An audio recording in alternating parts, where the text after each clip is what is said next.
বললাম। এজন্য হাদিসের মধ্যে রাসূলুল্লাহ সাল্লাল্লাহু আলাইহি ওয়াসাল্লাম একটি হাদিস বর্ণনা করেন, আন আলকামাত ইবনে ওয়াইল ইবনে হুজর আল-হাজরামি আন আবিহি قال জাআ রাজুলুন মিন হাজরামাউত ওয়া রাজুলুন মিন কিন্দাতা ইলা রাসূলিল্লাহ সাল্লাল্লাহু আলাইহি ওয়াসাল্লাম। আল্লাহর নবীর কাছে দুই গ্রামের মানুষ আগমন করলেন। কয় গ্রামের? দুই গ্রামের। একটি গ্রামের নাম হলো হাজরামাউত। আগেকার নামগুলো একটু আজীব টাইপের নাম। কি নাম? হাজরামাউত। আর একটা গ্রামের নাম কি? কিন্দা। সামনে থেকে এক গ্লাস পানি দিয়ে, মাঝে মাঝে গলা শুকিয়ে যায় তো। আরেকটা গ্রামের নাম কি? কিন্দা। দুইজনে আসে। হাজরামি গ্রামের মানুষ বলল, ইয়া রাসূলুল্লাহ ইন্না হাযা গলাবানি আলা আরদিন কানাত লি আবি। ইয়া রাসূলুল্লাহ, এই যে জমিনটা দেখছেন, এই জমিনটা আমার বাবার জমিন। কোন গ্রামের মানুষটা বলল? হাজরামি। আমরা অনেক সময় বাদাম বিক্রেতার মানুষকে বলে, এই বাদাম ওলা এদিকে, অথচ তার নাম শফিকুল। কথা বুঝতে পারলাম?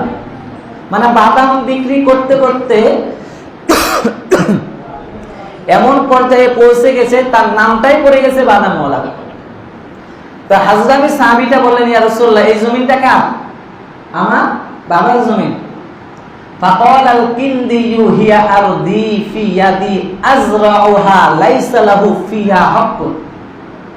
কিন্দি গ্রামের সাহাবী বলেন, জমিন আমার, তার জমিন না।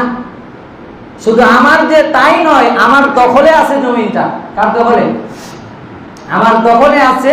ফি ইয়াদি আজরাউহা, আমি এই জমিনে চাষাবাদ করি। ফাকাল রাসূলুল্লাহ সাল্লাল্লাহু আলাইহি ওয়াসাল্লাম লিল হাজরামি আলাকা বাইয়িনাতুন।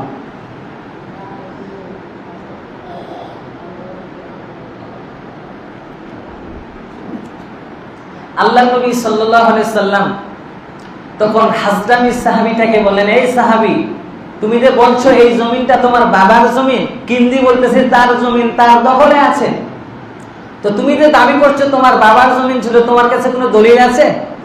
আলাকা বাইয়িনাতুন ক্বালা লা, বলে দলিল নাই। কি নাই? দলিল নাই। ক্বালা ফালাকা ইয়ামিনুহু, তাহলে তো তাকে কসম খেতে হবে। তোমার কাছে কি নেই? দলিল নাই, তাহলে তো তোমার কোনো মূল্যই নেই। এই সাহাবীটা কি খাইতে হবে? কসম করে যদি বলে জমিটা তার, তো তার হয়ে যাবে। তোমার দলিল নেই, তোমার জমিও নেই। কথা বুঝাইতে পারলাম?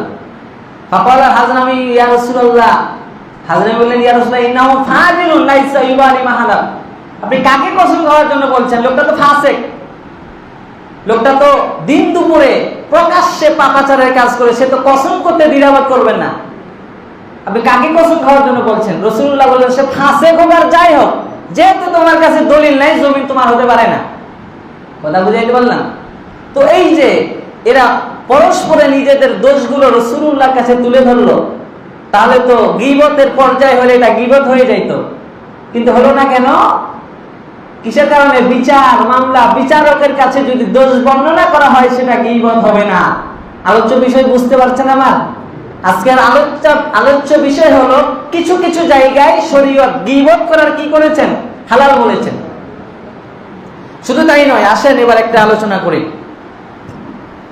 খলিফাতুল মুসলিমিন, ইসলামের দ্বিতীয় খলিফার নাম আপনারা জানেন? কি নাম? হযরত ওমর রাদিয়াল্লাহু তাআলা।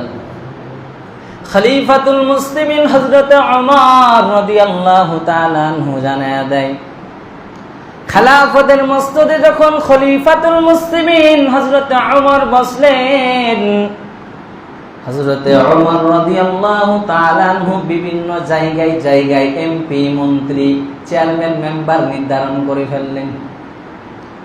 সিরিয়াতে একজন এমপি চেয়ারম্যান, আবার দামেস্কেও এমপি চেয়ারম্যান, সব জায়গায়। কারণ হযরত ওমর সাধারণ কোনো খলিফা নয়, অর্ধ জাহানের বাদশা ছিলেন হযরত ওমর। ওমর রাদিয়াল্লাহু তাআলা আনহু জায়গায় জায়গায় এমপি, মন্ত্রী, মেম্বার, চেয়ারম্যানের ব্যবস্থা করলেন। কুফার এক জায়গায় খলিফার মসনদে ওমর রাদিয়াল্লাহু তাআলা আনহু সাদ ইবনে আবি ওয়াক্কাস রাদিয়াল্লাহু তাআলা আনহুকে এমপি বানায়া দিলেন। এদেরকে গভর্নর বলা হয়। কি বলা হয়? গভর্নর। এদেরকে নিযুক্ত করলেন। কিছুদিন পর কুফার কিছু মানুষ উমর রাদিয়াল্লাহু তাআলা আনহুর কাছে হাজির। ডাক দিয়া কয়, খলিফাতুল মুসলিমিন ওমর, আপনি যাকে আমাদের খলিফার মসনদে বসাইছেন, যাকে আপনি এমপি বানাইছেন, যাকে আপনি চেয়ারম্যানের পদে বসাইছেন, এই লোকটা তো নবীজির সুন্নতের উপরে আমল করে না। নবীজি যেইভাবে নামাজ পড়েছেন, এই বান্দা সেইভাবে নামাজ আদায় করে না, সুন্নতের কোনো ধার ধারে না। ও খলিফাতুল মুসলিমিন ওমর, একটু দয়া করে এই বান্দারে চেঞ্জ করে আমাদেরকে অন্য কোন সাহাবীকে এখানে দায়িত্ব দিয়ে দেন। এই এমপি আমরা চাই না, এই চেয়ারম্যান আমরা চাই না, এই মেম্বার আমরা চাই না।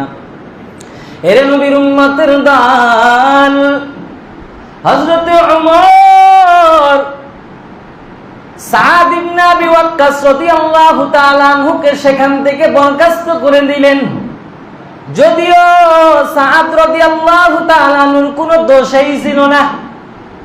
সাদ রাদিয়াল্লাহু তাআলা আনহু অনেক বড় মাপের একজন সাহাবী ছিলেন। রাসূলের প্রত্যেকটা সুন্নতকে ভালোভাবে আদায় করেছেন রে বাবা।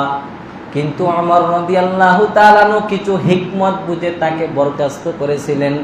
ওমর নিজেও জানতেন সাদ রাদিয়াল্লাহু তাআলা আনহু নবীর বড় একজন সাহাবী, তার দ্বারা সুন্নতের খেলাফ কোনো কাজ হতে পারে না। এর নবীর উম্মতের দল ওমর রাদিয়াল্লাহু তাআলা আনহু সাদ রাদিয়াল্লাহু তাআলা আনহুকে দায়িত্ব থেকে ছেড়ে দিয়ে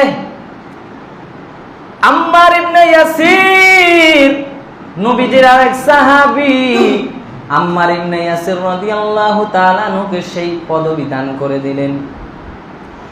এরপরে ওমর রাদিয়াল্লাহু তাআলা আনহু তিনি জানছেন এবং বুঝছেন যে গীবত করা গুনাহ, আবার শোনাও গুনাহ।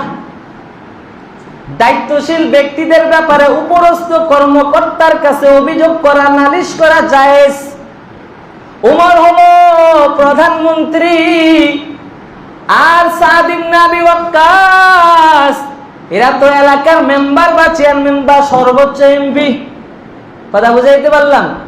তাহলে এমপির বিরুদ্ধে যদি উপরস্থ কর্মকর্তা কে আছে? উমর।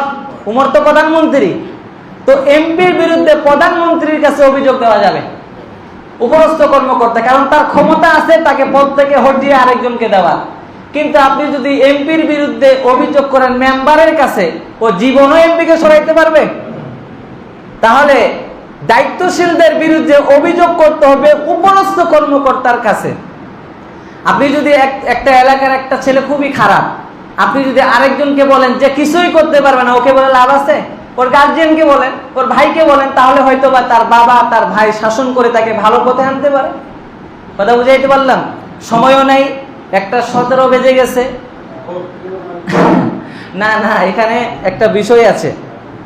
বিষয়টা হলো বয়ান লিমিটে রাখতে হবে 1 নাম্বার, আর দিতে হলো 30-এ, যেহেতু জুমার নামাজ হয় 30-এ। যদি আপনারা বয়ান বেশি শুনতে চান তাহলে হয়তো বা আপনাকে 12:20 বা 25-এ আজান দিতে হবে। কথা বুঝাইতে পারলাম? বয়ান বেশি শুনতে চাইলে আজানটা একটু, কারণ আজান তো 12টার দিকে টাইম হয়ে যায়, ওয়াক্ত হয়ে যায়। বয়ান বেশি শুনতে চাইলে আপনাদেরকে আজানটা আগে আনতে হবে, 30 পার করা যাবে না। ব্যতিক্রম 2-1 মিনিট, সেটা ভিন্ন কথা, একটা নিয়ম। সবাই তো আর একই না বাবা, হ্যাঁ, সবাই তো আর এক ধরনের হতে পারে না। এই জন্য জামাতের টাইম ফেল করা যাবে না, প্রয়োজনে আগিয়ে নিতে হবে। আর একটা কথা, আপনারা জানেন এখানে আমি আপনাদের কাছে নতুন, হ্যাঁ, আপনাদের এলাকায় আমি কি নতুন। অনেক কষ্ট করে আমাকে এখানে আসতে হয়েছে, বা আপনারাও অনেক কষ্ট করেছেন। কমিটির লোকগুলো জানে ভালোভাবে কিভাবে আমি আসছি বা কত কষ্ট করে আমাকে আসতে হয়েছে। তো যাই হোক বাবা, ইসলামের কথা বলবো, দিনের কথা বলবো, মন খারাপ করিয়েন না। আপনি যদি গুনাহগার হন, পাপী হন, সুদখোর ঘুষখোর সমাজে থাকতে পারে। আমি যদি কোরআনের কথা বলি, আপনাকে যদি ভালো না লাগে প্রতিবাদ করবেন না, 1 কান দিয়ে শুনবেন, 1 কান দিয়ে বের করে রাখবেন। কেন? যদি আপনি প্রতিবাদ করেন তাহলে এমন হতে পারে যে রসুলের হাদিস অস্বীকার করার কারণে আপনি কাফের হয়ে যাবেন। আর একবার যদি ঈমান চলে যায়, জান্নাতে আপনার থাকার আর কোনো সুযোগ নেই। কিন্তু গুনাহ নিয়ে কবরে যেতেই পারেন, গুনাহ হতেই পারে সাধারণ মানুষের, শয়তানের ওয়াসওয়াসায় পড়ে সুদ ঘুষ ইত্যাদির সাথে জড়িত থাকতে পারেন। যদি গুনাহ হয়ে যায়, মারা গেলে ওই শাস্তি ভোগ করে কিন্তু জান্নাত পাবেন। কিন্তু যদি কোরআন এবং হাদিসের বিরোধিতা করেন, ইমাম ইমাম হ্যাঁ সুদ ঘুষের বিরুদ্ধে বয়ান দেওয়ার সাহস কই থেকে হলো? এখন যদি ইমামকে ধমক দেন তাহলে বুঝতে হবে আপনি রাসূলুল্লাহর প্রতিনিধিকে ধমক দিলেন, রাসূলুল্লাহর হাদিসকে অস্বীকার করলেন। রাসূলুল্লাহর হাদিসকে অস্বীকার করলে কিন্তু কি হয়ে যাবে? কাফের হয়ে যাবে। তো আপনাদের এখানে আমি আসছি, আপনারা সবাই আমাকে পেয়ে খুশি তো? আমাকে পেয়ে খুশি হয়েছো? আমিও আলহামদুলিল্লাহ আপনাদের উপরে খুশি হয়েছি। আমি আপনাদের আগ্রহ এবং অনুপ্রেরণা দেখেই কিন্তু আমি এখানে আসছি, না হলে কিন্তু আমার যে ক্যাপাসিটি ছিল ওখানে আসার কোনো ব্যবস্থাই ছিল না। ওখানে অনেক কষ্ট করে ম্যানেজ করে আমি আসছি। ইনশাল্লাহ ভালো কিছু হবে, প্রতিদিন নিত্য নতুন আলোচনা হবে ইনশাল্লাহ। যেদিন আসছিলাম সেদিন বলছিলাম গীবতের ভয়াবহতার বয়ান করেছিলাম। আজকে বয়ান করলাম কিছু কিছু জায়গায় গীবত করা যাবে, হয়তোবা সামনের জুমায় আরেকটা বিষয় নিয়ে আলোচনা করব। আসলে আলোচনা করলে তো অনেক করা যায়, কিন্তু আমলে আনতে হয়। কিসে আনতে হয়? আমলে আনতে হয়। প্রত্যেক শুক্রবারে আপনারা খেয়াল করবেন যে হুজুর কি বয়ান করলো, কোন বিষয়ের উপরে আলোচনা করলো, ওই বিষয়টা বাড়িতে গিয়ে আম্মাজানদের বলবেন যে হুজুর আজকে গীবত করার বিষয়ে বলছে। মহিলাদের কিন্তু গীবত করতে গায়ে বাজে না। মাইকিনে এলান করলে এলাকার প্রত্যেকটা মানুষ জানবে অমুকে মারা গেছে বা অমুকের একটা দোষ আছে। কিন্তু মহিলাদেরকে একটা কথা যদি বলেন যে কাউকে বলিও না, ওইটা 10 জনকে আগেই বলে দিবে। কথা বুঝতে পারছেন? এজন্য আম্মাজানদের ঈমান আমল যেন ঠিক থাকে, এজন্য আপনারা কি করবেন? আম্মাজানদের কাছে এই বয়ানগুলো পৌঁছাই দিবেন। যে বিশেষ করে শহর অঞ্চলগুলোতে কিন্তু বাইরের মাইক শুক্রবারে চালু থাকে। কেন?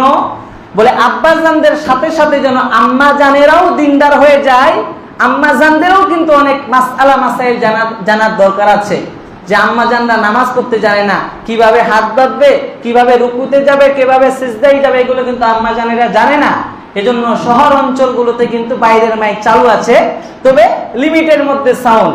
গ্রাম অতিক্রম করে যেন আরেক মসজিদে সাউন্ডটা না যায়, এটাও খেয়াল রাখতে হবে। আবার অসুস্থ ব্যক্তিদের দিকেও খেয়াল রাখতে হবে। গ্রামে যদি কোনো অসুস্থ ব্যক্তি থাকে, মাইকের আওয়াজ গেলে তার কানে বা সমস্যা হতে পারে, তাহলে মাইক চালু করার দরকার নেই। দারুল মাফাসিদি আউলা মিন জালবিল মাফাসিদ। কিছু কল্যাণ অর্জনের চেয়ে ক্ষতি দূরীভূত করা উত্তম, কিছু লাভের চেয়ে ক্ষতি দূরীভূত করা উত্তম। এজন্য যদি মাইক চালু করে যদি কারো কষ্ট হয়, দরকার নাই।